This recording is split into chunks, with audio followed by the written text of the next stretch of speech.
You may have heard about the Bay Area sheriff caught up in a prostitution sting. The sheriff has said it was an innocent mistake. Last month in Las Vegas, San Mateo County Sheriff Greg Monks and the undersheriff were detained in the sweep of a brothel. Now, in the end, neither was arrested, but that's not where the story ends. Robert Lyles is in Redwood City tonight, and he's just back from Vegas. Robert? Well, Dana, the county's two top cops swept up in a federal prostitution sting. That's not only made national headlines, it has launched an internal investigation here in San Mateo County, and tonight that investigation reveals that the trip from Redwood City to Las Vegas cost taxpayers nearly $9,500. Most of that was spent on 11 county vehicles that a county supervisor tells us were in violation of county rules. And what's more, 54 county employees went along for that ride. Now, both the sheriff and the undersheriff say that they were innocently swept up in the sting, as you mentioned. So CBS 5 headed to Las Vegas, and here's what we found. It's not called Sin City by accident. Las Vegas offers almost everything for sale, and that includes sex. It's all about making money. A legal pound of flesh, if you will, state-sanctioned and advertised in towering neon. And the target audience? The throngs of tourists that flock here for as much a chance at Lady Luck as a chance at the ladies of the night.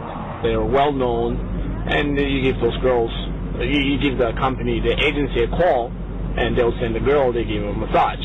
But the vices of Vegas is not why Sheriff Greg Monks told the county he was heading to Vegas a couple of weeks ago.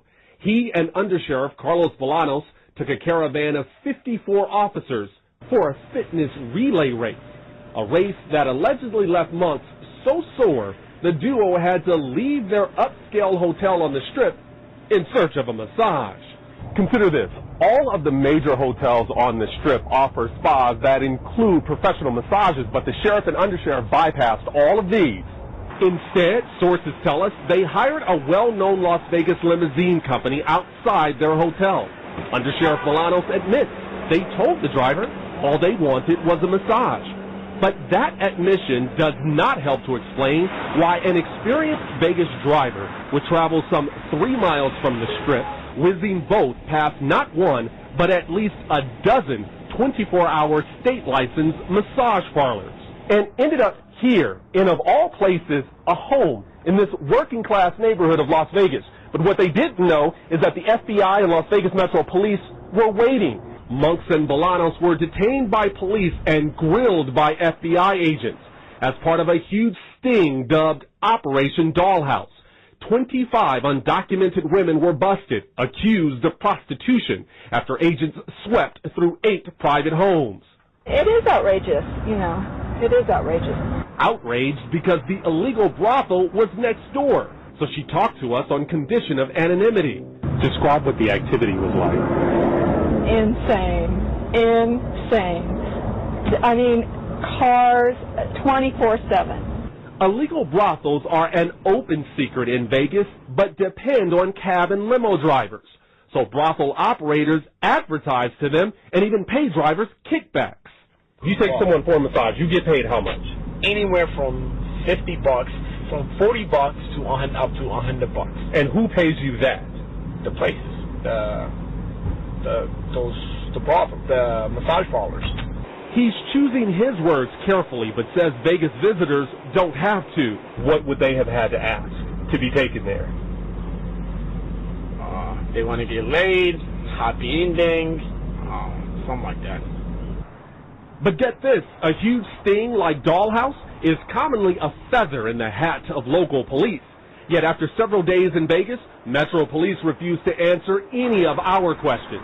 They even set up an interview time, then left us waiting.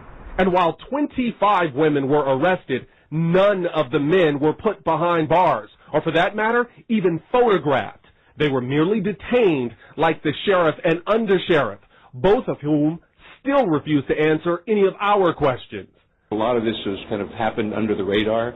No one was aware that the trips were occurring. San Mateo County Supervisor Jerry Hill has been tracking the nearly 10,000 taxpayer dollars spent. But it was not a county-sanctioned race. Correct. It was not a race that benefited any charity that the county supports. That's true. So how then did the sheriff justify the use of that money? Well, that's justification hasn't come.